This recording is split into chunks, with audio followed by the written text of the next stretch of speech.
going to see a different example. So here, so far, we've seen the unconditional. Now we'll see also unconditional generation, one-shot generation using by generating the adjacency matrix. And this falls under here. So in this example, the self-supervised, and as I said, most of the time it's unsupervised or self-supervised generative GNS or self-generation, okay?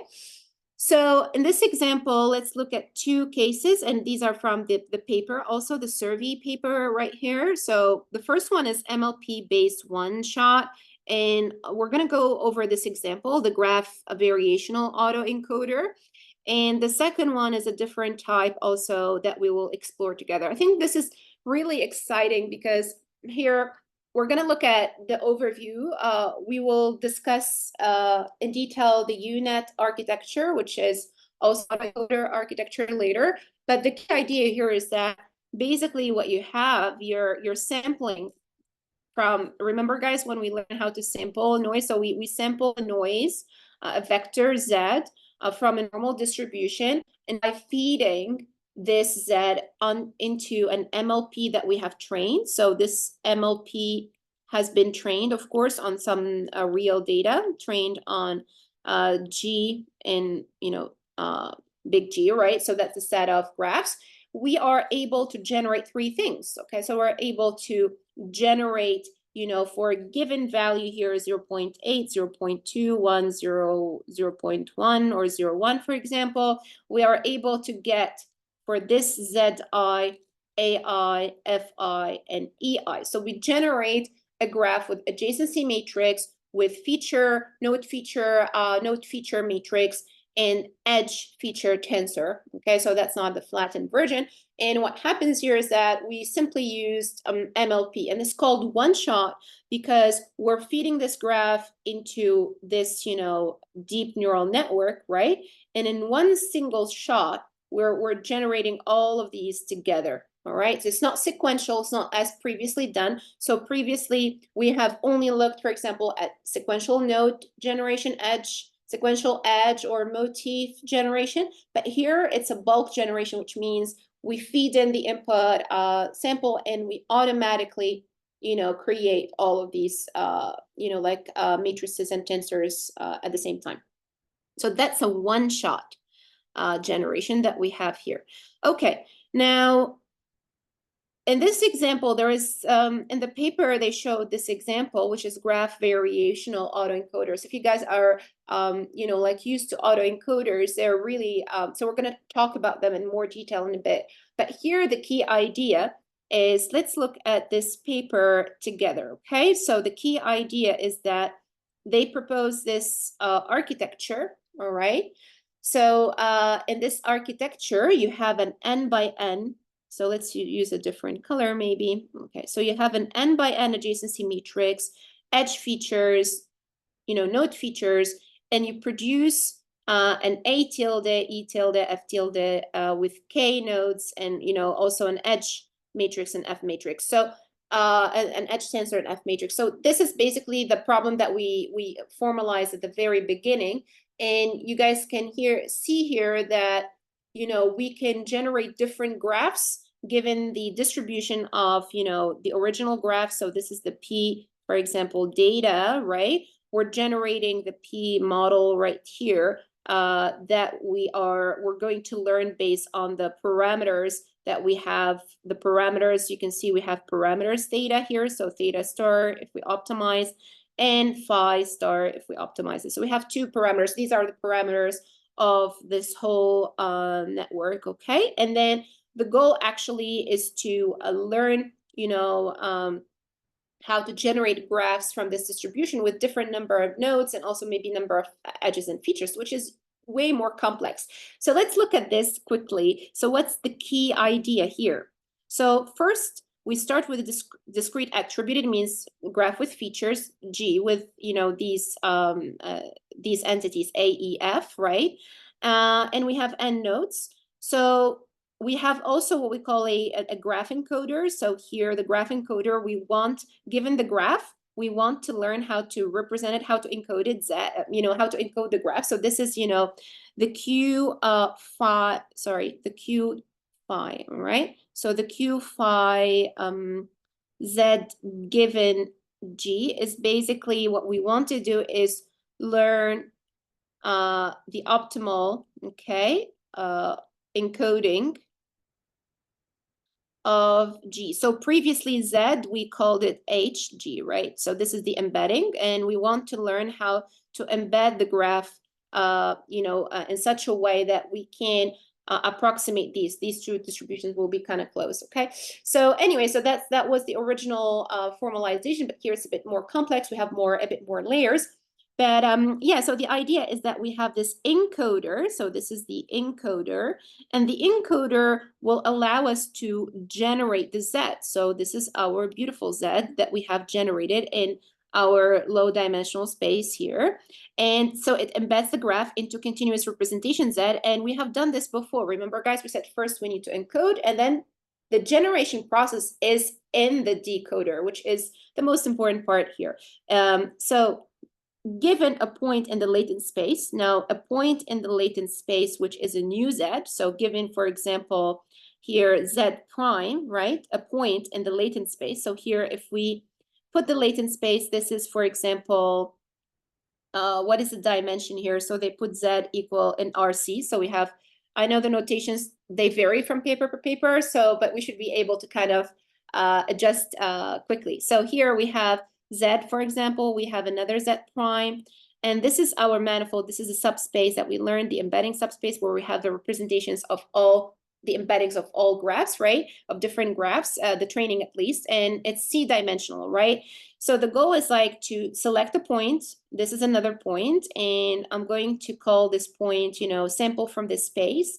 So this is a Z, for example, second, right?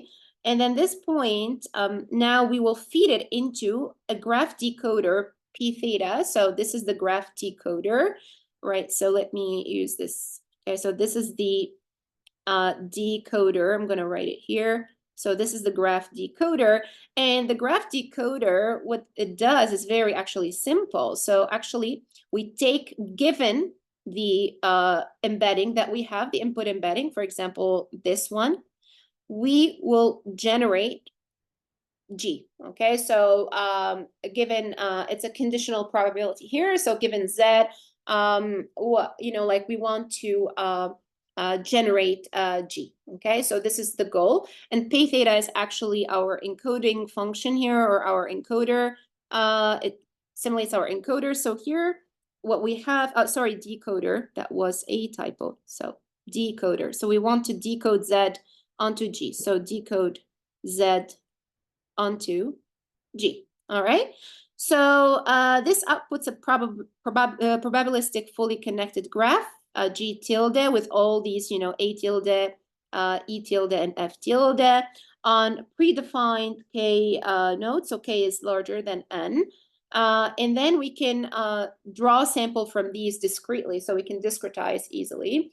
And another thing here, what they added, so by learning how to optimize, by learning the phi star, we learn how to encode best, and then theta star, we learn how to decode in the best way, and we can get, this, generation that we want to have. Okay, so another thing that I want to add is the conditioning. So you can have conditioning on a label Y for controlling the sample. So if you want to, for example, condition the generation, so Y could be a label, for example, 0 for non-toxic molecule and 1 for toxic molecule. Okay, so you can add this, and you can train your generator to generate particular types of molecules. So this is something advanced. It's called conditioning in generative learning in general.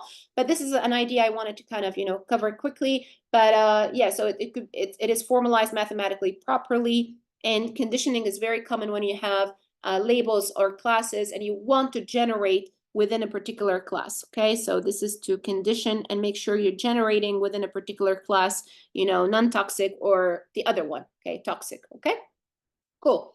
So now, since we don't have the same like the same number of nodes and the same number of necessarily edges, right? So here you have K, K, and N. So we need to minimize the loss, and the loss here is actually given the generated data at G tilde, right? We want to compare or see its match, to the ground truth. So what we want to do is, to reconstruct the G, to have our data here regenerated, giving the output, and see, how good is our graph matching. So here, the loss that we want to optimize is a reconstruction ability of this autoencoder. It's called autoencoder. It encodes and decodes.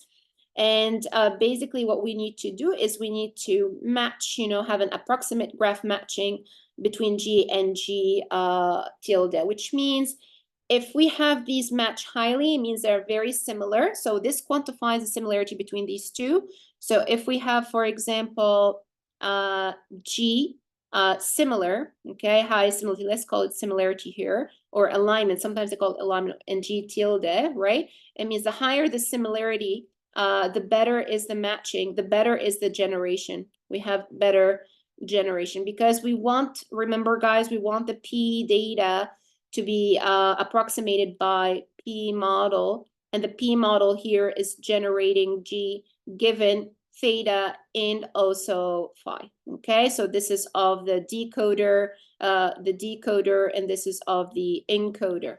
All right, cool. So now we want these to kind of, have similar distributions. So the original one and yeah, the generated one. Okay, so ideally these will be close, and that's what we have seen before. So I'm just rewording things here. So let's look at some nice properties. So I took some snapshots from the paper because I thought these would be interesting to go through. So first thing is that the architecture, so the decoder architecture, the yellow one. So the decoder architecture is very important because this is the decoder is what is generative in this framework. So the decoder, it basically allows us to generate, right? So here, what we have, remember, we said that we do MLP-based one-shots. So the decoder is actually multi-layer perceptron with 3 outputs in its last layer. And of course, we need to have 3 different outputs from this MLP. Otherwise, we won't be able to generate these 3 items, right? So we have 3 different outputs. And we use sigmoid activation function to compute A. So it's the sigmoid because, this thresholding, we want to know if there is an edge or not, right? And for the edge and node-wise, generation, we use softmax to obtain the E tilde and the F tilde, okay? So respectively, so we use the softmax here because we want to estimate a probability distribution of these features, and they all add up to 1. So also, so this is the key idea. So it's an MLP with 3 outputs. And for the loss objective of variational autoencoders, so it would be good to for us to go over this. So first, we have a G, so that's our input graph, with adjacency matrix A, edge attribute tensor, and edge attribute or feature matrix F. So we want to know what is our goal here. Our goal is to learn an encoder and a decoder to map between the space of the graphs G and their continuous embedding Z, right? So this is so nice, right? So this is actually at the heart of encoder network. So G, remember, we go to Z. So this is called encoding, right, guys? Encode. So we want to learn the F encode, which is, here we called it the Q5, right? And then go back again to G tilde that we actually, it's like, going back to this one. So we regenerate. And this, if we want to put it in this way, right? Actually, let me put it nicely. So we're going to do it nicely. So G, and we have Z, right? So first we have a encoding process, and then we have a decoding process. So this is, a sort of that's why it's self-supervised. So here we encode using Q5, right? and then we decode using P theta, right? These are the encoding models and decoding models. And it's self-supervised because by decoding, I can see if what I have obtained, the J tilde, is close to my original observation. So it's self-supervision here. I'm reconstructing the distribution or estimating the distribution of the original data. Okay, cool. So this is drawn. So if we write it mathematically also, this G tilde is drawn from P theta, right? And then, of course, it's the composition, if you guys can see. So let's call it the full model here, but let's do it this way easily. And then, all right. And then G is actually the original P data, okay? All right, cool. So that's it. So you can see here the beautiful definition, and Z belongs to RC. It has C values. And let's keep on reading this together. So then this, in the probabilistic setting of a VAE, variational autoencoder, the encoder is defined by a variational posterior. So this is the Q, the variational posterior. It's the encoder encoding posterior that we define, or in linear algebra, this is the encoding function from the first layers of the network, right? So if we have here our neural network, so we have an encoder and we have a decoder. So these are the layers, right? So we map, it's a composition of all these functions, nonlinear layers, etc. So it's in simple, MLP that we go through. And then here we have also a decoder network, okay? So we can call this also FE and this one FT. So, but yeah, so this is a probabilistic more formalization, but it's the same thing. So the decoder is a generative distribution. It generates the distribution of G given the Z. So we want to get the distribution of G. So G tilde here will have a particular distribution, and ideally this will be close to the distribution P theta. Now phi and theta are learned parameters, so that's what we want to optimize. And there's also prior distribution P of Z. So remember, guys, we said that P, we can use a very simple distribution like the normal, like the normal distribution. So we can hypothesize that P of Z is simple. So here we will constrain this variational autoencoder to kind of learn an embedding that falls within a simple distribution N0, 1. So every single Z here will be sampled or belongs to this distribution. Okay, so here this is the latent space. We call it also the embedding, space.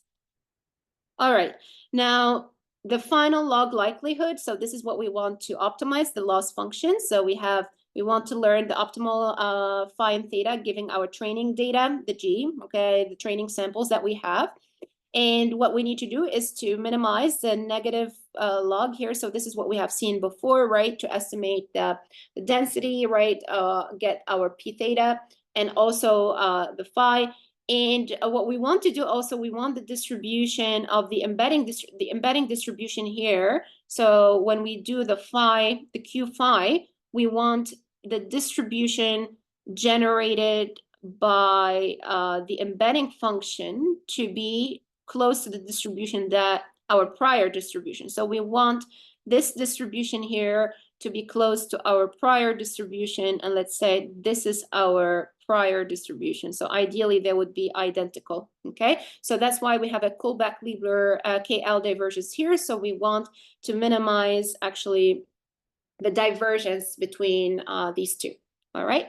Cool. So now this is what I have explained. So to summarize, the first term of L is a reconstruction loss, so that's why it's called a self-generation loss. Okay, so you're reconstructing yourself, you're reconstructing the G. We're approximating these two, so we want them to be close to each other. All right, G tilde, the reconstructed version, and the original version G. So this enforces a high similarity of sample-generated graphs to the input graph G. So the second term, KL divergence, regularizes the code space to allow for sampling Z directly from P. So we can, if we define, so that's the thing. Remember, guys, when we said we need to learn how to sample well, it may not be obvious how to sample from a complex distribution. Here, we have constrained from the beginning that we're going to learn a normal distribution, which is easy. It's so easy to sample from a normal distribution, okay? So because thanks to this prior constraint that we have here, isotropic Gaussian prior, which is a normal distribution, 0i to 2i, then we can easily sample from Z and like directly generate samples. So instead of sampling from the Q5 distribution, which may be very complex, right? So now we're sampling from Z. So usually if you don't have this constraint, you may have the embeddings with the kind of very complex distribution here. And because thanks to this term where we're adding the constraint right here, we're making sure that we don't have a complex distribution of the encoder, right? Of the embeddings generated by the encoder. We actually have a beautiful, simple distribution that looks like a bell curve right here, thanks to this minimization that we're doing there over in our loss function. Okay, so this is all connected and it's nicely done. And this explains why we're added the prior. Otherwise, you may end up with a very complex shape of your Z, and it will be so difficult to sample from a complex, imagine complex distribution, where to, get your samples from. You may not get something simple. So constraining this and transforming this into something beautiful and simple will allow us to encode everybody onto the same distribution. And when we sample new samples, when we draw a new sample from this normal distribution, we can create new graphs. Okay, so that's the key idea here. And yeah, so very good. So now I think we covered this. Now we're going to look at, so this is, unconditional generation, one-shot generation using adjacency matrix base. And we looked at GraphVAE 2018 paper. The references are also included at the end of this, the PDF of this lecture. And now let's look at another example, which is message passing based one-shot, okay? So message passing based one-shot. So I'm going to go back to the previous example. So far we have seen this one. Okay, so now we're going to look at the message passing. So we have covered also the conditioning on sequence, and then we're going to see conditioning on, sorry, not the sequence. We have covered the sequential generation, unconditional, because I was like, yeah, we did not actually condition. Yeah, and then we're going to look at this one, the conditional generation based on node edge co-transformation, okay? So going back to the second part, now here. So what we have here, we have a message passing based one-shot. So in this message passing based one-shot, let's look at this example together. What we have our first, so first we have our distribution, so the normal distribution of the Z. We sample a noisy observation, okay? So the embedding here. And what we actually do, so what happens is that in this message passing one shot, we are creating the whole matrix, we're creating the matrix in one go. So we know we have, for example, a big N by N matrix. So that's what it means, one shot, okay? So now, first, our goal is to generate this graph. So to generate this graph, we need to start with some node embeddings, all right? So the story starts with initializing node embeddings. So we initialize node embeddings randomly using a normal distribution. So every single, we have N nodes, right? Every single embedding here at layer 0 will be sampled from this normal distribution. So here, that's what it means here. We have Z, it goes, we sample every single node embedding randomly. So we have all these node embeddings here that are horizontal. We pre-sample them or define them. Now, next happens is that also define a unit matrix initialization. So we can, make this a fully connected graph. All set of ones, for example. So there are different ways of initializing this. And then what we're going to do is like, we're going to use these initial node embeddings, right? So we do what we call let me select this graph. So edge update. So we're going to do an edge update. what we can do is simply, as you guys know, so we can do a sigmoid, for example, HI transpose HJ between two nodes, and we're going to update the matrix. So this matrix will get updated based on these embeddings, right? And this is in layer 0, right? So that's layer 0, for example. Now, we updated the matrix. Once we updated the matrix, we can use message passing. So we do a node update using the message passing rule. So this is, using the embedding update rule, and we update the embedding. So we have updated our embedding. So once we update the embedding, we do the same thing. Now we can rectify our A based on these embeddings by applying the same rule, right? The dot product between pairs of these, these embeddings, and we are changing dynamically the structure of the graph. So every time we're adding, we're removing stuff, right? So it's interesting because every time, thanks to this, GCN layer that we have here, using the message passing, we are able to update these. So this is a very simple way. And you may think of many other ways. So given, like a target graph, how can I learn the best, transformation here through message passing? And let's call this, transformation parameterized by theta. So what we want the P data, right, to be approximated by the P, G given theta, right? So that's the same problem that we want to solve. And we are making sure that if we're going to do some embedding of these and update the embeddings, that we're starting off from a simple normal distribution, okay? So you can see how this works, and at the end, of course, you're going to get the graph, and if the graph is plausible, it should its distribution should fit the distribution of the generated graph should fit the distribution of the original training data that we have, which is quite limited, of course, not the best, but that's good. So now let's look at this example here. So how are we going actually to train this?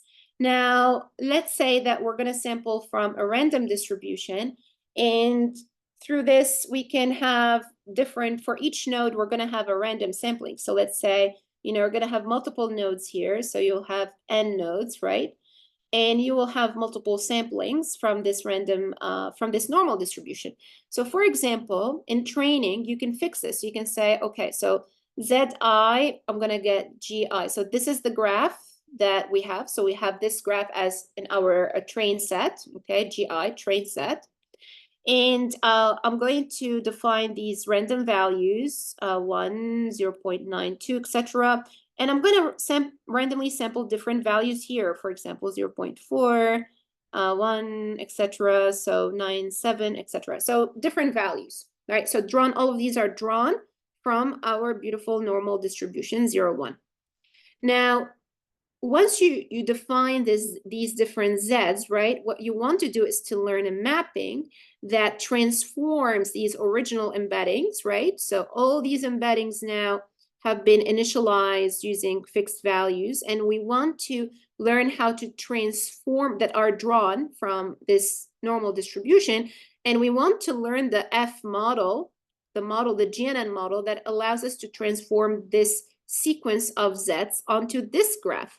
And then here we want to learn how a model that transforms this initial noisy, what we call node embeddings that we have, right? So remember, here all of these guys are sampled from our distribution, right? So all of these embeddings will be noisy initializations, and we want to learn how to transform them using the same model, the F model, to different graph topologies. So somehow it's very interesting what is happening here. So I want you to think about it, guys, a little bit. So first, we're taking, so let me draw it here, taking all these values. These are random, right? And then somehow at the beginning, I'm creating a graph that is completely random. So A0 is really not good, okay? So, and then over the, as I optimize my loss, I'm going, so as we optimize the loss function, we're going to update these embeddings in such a way that I am predicting the correct, correct edges of this target graph. So this graph is a train graph, right? So we do know this graph. We just need to minimize our loss function and find the optimal parameters of our model, okay? F model that is dependent maybe on big theta, right? If we find the theta star, it means I have made a few mistakes. So maybe, so let's say the red color here is, let's use red. So the red color here is the ground truth. So this is my ground truth, okay? So if I do the inference of this graph using my model during training, so now during training, I may make a few mistakes. So maybe I will add some connections here. And these are, I'm going to do them in gray. So maybe I connected these two guys right here, okay, for this graph. So these are two mistakes. Of course, you will not have a perfect generation, but at least you generated quite well the target graph. And it's the same for every single training sample. You want to generate it correctly, given the random sequence that you have here. All right. Now, what happens now if I take F model? So this is the key idea, and this is the heart of the generative power. If I take F model and theta star, the optimal parameters, and what I'm going to do, I'm going to input to my F model, right, a new Z, a new, let's say, initial embeddings randomly sampled. So let's call it H0, drawn a new sequence like this. Okay, so a new sequence, copy, paste image. So a new sequence like this, very different, of course, would be different. And this is sampled from, oops, I don't want things to move. So let's do it this way. All right. So this is sampled from N01. And then these are the original embeddings, right? And then I'm going to use theta star. And here, what this will give me, what will I get, guys? I'll get a new graph. Beautiful. So every time I take basically a new, I sample a new, so this is at the inference stage. So inference stage. When I take the trained model, this is the trained model. When I take this trained model and I feed in a random sequence H, right, of embeddings, of initial embeddings, I am able to generate a new graph. And this graph will be very good if we learn how to approximate the same thing, going back to the same problem, guys, over and over again. If we have P data very well approximated by, you know, the P of the model and parameters theta star. All right, so if these are very close, then the generated graph will actually fit the distribution of the original data that we have, and it will be realistic. And now, how can we actually know that it is realistic? We will look at this at the end when we talk a little bit about evaluation. All right. So yeah, so that's that. So now let's talk about the last part here, and this is a question for you guys, or maybe a comment. So I think this is something really fascinating to me. I find it really fascinating that we have a universal generative power where we can transform noise or random initializations of features into real world graphs, okay? So in this example here, we have a sampled noise, Zi, and let's say we have a trained model. So that's why we have the optimal parameters theta star for this model. And we have also the optimal parameters theta star for the second model. Maybe I should give it, let's call it theta star M for molecular data and B for brain data. So we have optimized, we have trained these models using input random data. So the random data is fed into this model. We train it in such a way that we optimize the loss, and the loss will be able to generate, by optimizing the loss, we are able to learn the parameters that allow us to feed in a noise Zi and generate a molecule, okay? So these are trained decoders. They decode the randomly sampled embedding here or input noise. Now, for the same thing, like we randomly sample also from this distribution, and we feed it into the trained brain decoder that has been trained on brain data, of course, right? And then what happens is we are able to generate a brain graph or brain network. And this is really fascinating. Why? Because we're actually taking the same input, the same noise. This input drawn from a simple distribution. And by passing it through the layers of this network, or a decoder here, for example, and these could have different depths, different, properties. They could have, they're not identical. These decoders have been trained independently, okay? Trained independently on different tasks. Independently on different tasks, okay? Generative task, gen tasks, okay? And you can see that by feeding this noise, we are able to generate here a molecule. So this guy decodes into molecules, and this guy decodes into brains. So decodes noise into molecules. And this one decodes noise into brains, all right? So yeah, so that was, the part where we talked about self-supervised, unsupervised, generative GNN task, unconditional generation, one-shot generation, adjacency matrix based. Now, the